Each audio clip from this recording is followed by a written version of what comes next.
농촌 융복합 산업은 농업의 부가가치를 끌어올리는 사업이죠.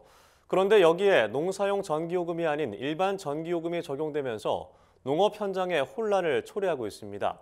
이에 국회와 전문가들 사이에선 농업의 발전 속도에 맞춘 농사용 전기요금 체계 개편이 시급하다는 목소리가 나옵니다. 김하은 기자가 전합니다.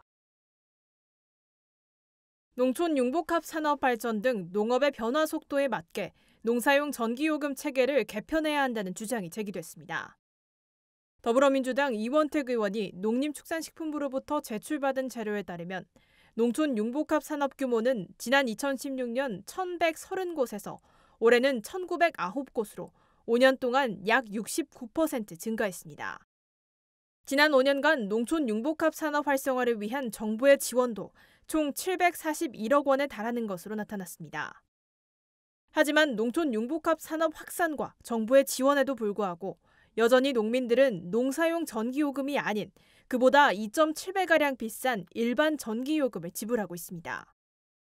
농촌 융복합 산업법이 지난 2014년 제정됐음에도 2017년 개정된 제10차 한국표준산업 분류에 농촌 융복합 산업이 농업으로 분류되지 않아 농사용 전기요금 적용에 걸림돌로 작용하고 있는 겁니다. 이에 따른 농업 현장의 혼란도 만만치 않습니다. 이원택 의원이 한국전력공사로부터 제출받은 자료에 따르면 최근 5년간 농사용 전력 관련 소송은 22건에 이르는 것으로 나타났습니다. 결국 현행 전기요금 체계가 농업 발전에 발목을 잡고 있는 셈입니다. 전문가들은 농촌 융복합 산업 등 농업의 발전 속도에 맞춰 농사용 전기요금 체계도 개편될 필요가 있다고 주장합니다.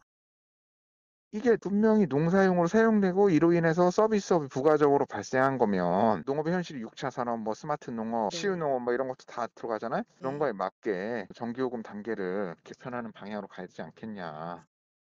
국회에서도 농촌 융복합 산업에 농사용 전기요금 적용이 시급하다는 목소리가 나왔습니다. 이원택 의원은 농림축산식품부 등 관련 부처가 TF를 구성해 농촌 융복합 산업 관련 농사용 전기요금 체계 개편 절차에 적극 나서야 한다고 설명했습니다.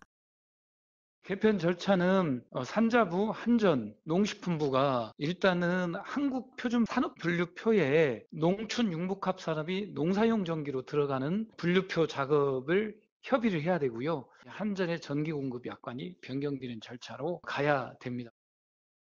6차 산업 가속화 등 농업 현실 변화에 맞춘 현행 전기요금 체계 개편이 시급해 보입니다.